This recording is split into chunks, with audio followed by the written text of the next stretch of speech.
ladies, how are you all doing this week? Do hope that you've all been well and you've been taking good care of yourselves and your loved ones. It's very important that we take care of ourselves, especially in this time that we're going through this pandemic. Now, today I want to discuss with you an issue that I find very important. And my reason for doing so is lately I have been talking to a very dear friend of mine who is currently struggling with mental health issues. I think that this is a very important subject, and I would like to shine a light on some of the aspects of this. Now, let me just give you a disclaimer before I start. I'm not a doctor, I'm not a professional who diagnose or treat mental health issues. This is just some research that I've done on the issue, and I would like to share it with you. Now, let's get started. So I've just got my notes here, and I'll be reading from it from time to time. Mental health includes our emotional, psychological, and social well-being. Mental illnesses are conditions that affect a person's thinking, feelings, moods, and behavioral patterns. Such illnesses can be diagnosed as depression or anxiety disorder, bipolar, or schizophrenia, or even eating disorders and addictive behaviors such as obsessive compulsive disorders. Post-traumatic stress is also related to mental health illnesses. I want you to be aware that your mental health can change over time due to quite a number of factors that may be affecting you. Unfortunately, because of pandemic now, we are going through a lot of those factors right in our homes, which is why it's very important to stay on top of your mental health and to try your very hardest to keep a healthy, balanced mental and physical health. Such factors that may affect your mental health include loneliness and isolation, grief of loss of a loved one, unemployment or loss of your business, bullying, military combat, alcohol and drug use, as well as a long-term physical condition such as diabetes, for example. Many of us can have mental health concerns from time to time.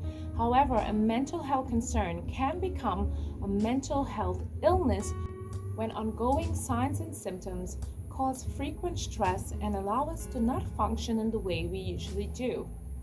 So now you may ask, what are some of the signs and symptoms of mental health disorder?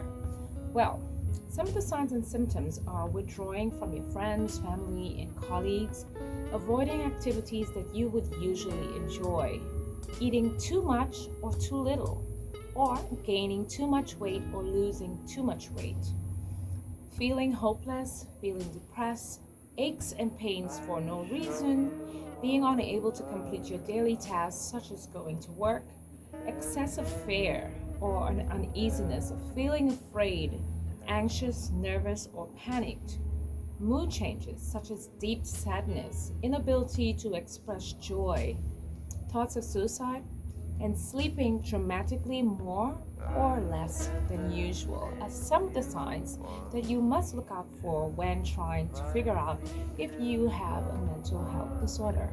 Now, there are some factors that can really help you to maintain proper mental health.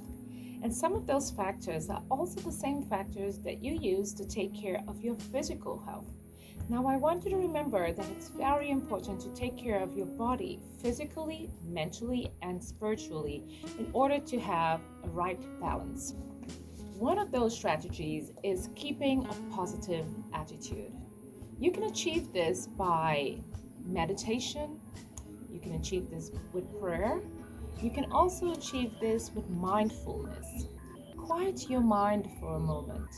Some people also believe that positive affirmations on a daily basis also helps you to keep a positive attitude.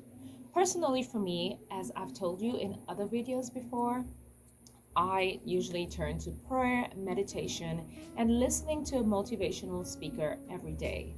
I find that it helps me to stay connected with myself and to really have positive thoughts throughout the day.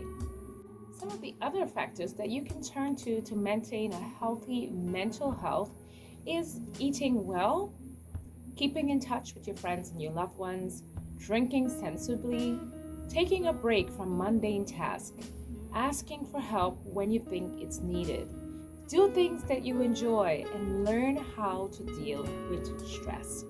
Learn how you deal with stress. There are quite a number of ways to deal with stress, and different people deal with stress differently. It doesn't mean that you have to get up and go work yourself out in the gym. It could be simple as painting or reading a book. Just find your way of movement with dealing with stress and try to see how that helps you to maintain healthy mental health. Now, you may ask, how is mental health illnesses diagnosed? Well, according to research, there might be three things that you have to undergo. One would be a physical examination by your doctor who would rule out any physical things that's going on with your body to make you feel the way you do.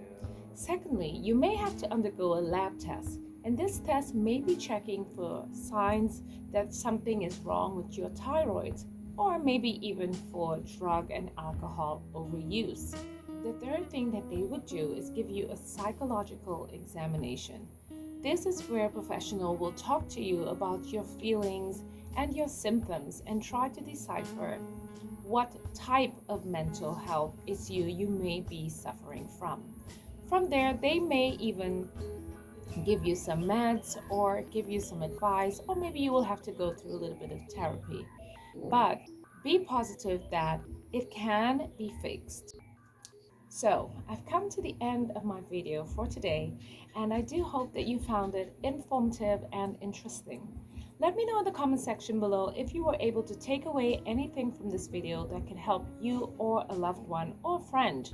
And if you did find it informative, please don't forget to hit the like button. And of course, if you haven't already, subscribe to my channel and hit the notification bell for more videos just like this in the future.